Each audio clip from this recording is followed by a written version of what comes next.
महाराष्ट्र में राष्ट्रवादी कांग्रेस पार्टी यानी एनसीपी में दोफाड़ होने के बाद शरद पवार गुट अपनी जमीनी पकड़ मजबूत करने के लिए अब मैदान में उतर गया है। खुद शरद पवार राज्य भर में दौरा कर रहे हैं, सभाएं ले रहे हैं, तो वही राष्ट्रीय स्तर पर इंडिया महागठबंधन के सभी विपक्षी दलों को साथ में लेकर एकजुटता बना रहे हैं बीजेपी का सामना करने के लिए। ऐसे में अपनी पार्टी को मजबूत करने के लिए शरद पवार ज़्यादा से ज़्यादा अपने पार्टी के युवाओं का सहारा लेते दिख रहे हैं, क्योंकि अब ज़्यादा से ज़्यादा विधायक यानी 40 से ज़्यादा विधायक जो है अजीत पवार के साथ सत्ता में शामिल हो गए हैं और अजीत पवार को समर्थन दे चुके हैं। ऐसे में अब दूसरे या तीसरे स्तर के जो नेता है और ख़ास करके युवा नेता है, उन पर पार्टी का पूरा दारोमदार टिका हुआ है। ऐसे में शरद पवार के पोते रोहित पवार, जो कि कर्जत जामखेड़ के विधायक भी है और कहीं ना कहीं पवार परिवार से अगली कमान संभालने वाले नेता के रूप में उभरते हुए दिख रहे हैं, उन्होंने अब युवा संघर्ष यात्रा की घोषणा कर दी है। 24 अक्टूबर यानी दशहरे के दिन उन्होंने इस यात्रा का शुभारंभ शरद पवार के हाथों ही किया। शरद पवार के आशीर्वाद सभा के साथ पुणे से इस यात्रा की शुरुआत हो चुकी है। पुणे से नागपुर तक कुल 45 दिनों तक ये पैदल यात्रा चलने वाली है, जिसमें 800 किलोमीटर और 13 ज़िले जो है वो कवर किए जाने वाले हैं।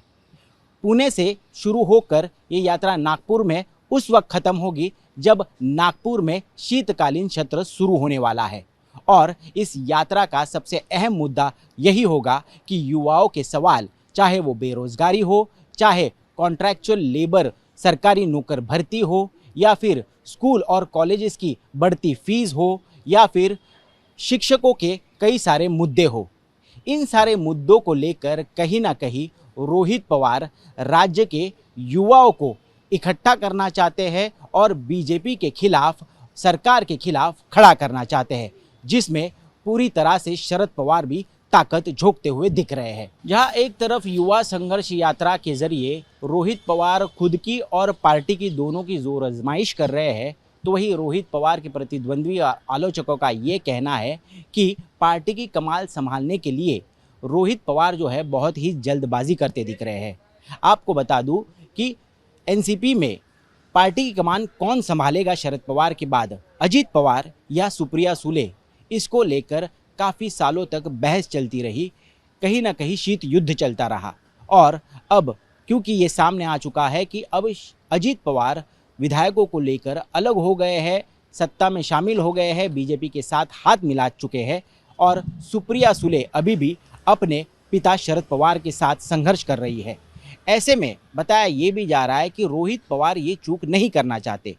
आने वाले सालों में अगर वो खुद को महाराष्ट्र में नेता के रूप में देखना चाहते हैं, तो उन्हें कहीं ना कहीं खुद को राज्य के नेता के तौर पर खुद को प्रस्थापित करना होगा, ना कि सिर्फ एक चुनाव क्षेत्र कर्जत जामखेड़ जहाँ से वो चुन के आते हैं वहाँ के विधायक के तौर पर। इसीलिए रोहित पवार अलग अलग इस तरह के प्रयोग करते दिखते हैं।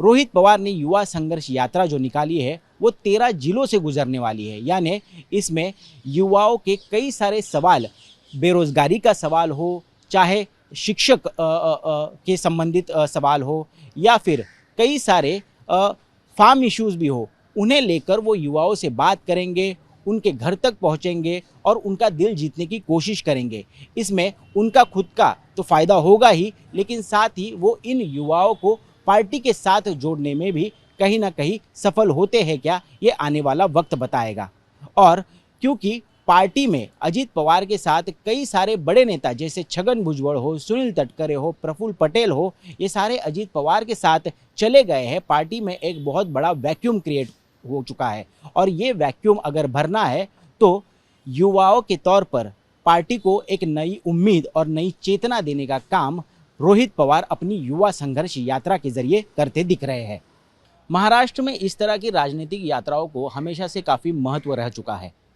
क्योंकि खुद शरद पवार ने 1980 में इसी तरह से किसान दिंडी यानी किसान यात्रा निकाली थी, जिसके बाद उनके लिए दिल्ली के दरवाजे खुल गए थे।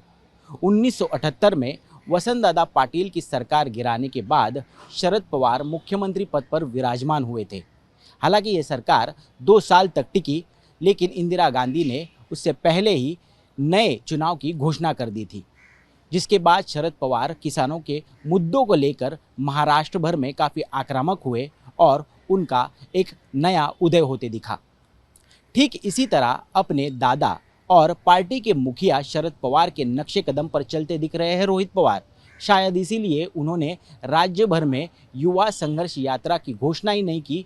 बल्कि उसे शुरुआत भी किया है और उसकी शुरुआत में शरद पवार ने उन्हें आशीर्वाद दिया है और बहुत सारी ताकत भी लगा दी है। दमखम के साथ शुरू हुई ये यात्रा, जिसमें पार्टी के लगभग 150 से 200 युवा कार्यकर्ता जुड़ते नजर आए। लेकिन अब सवाल ये भी उठ रहा है कि शरद पवार गुट के जो दूसरे बड़े नेता हैं, क्या रोहित पवार की बढ़ती लोकप्रियता को हजम कर पाएंगे?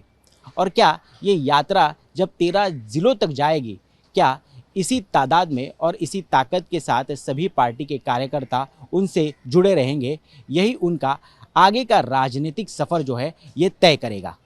कैमरा पर्सन सुनील वैद्य के साथ मैं ऋत्विक भालेकर, चुनाव आज तक के लिए।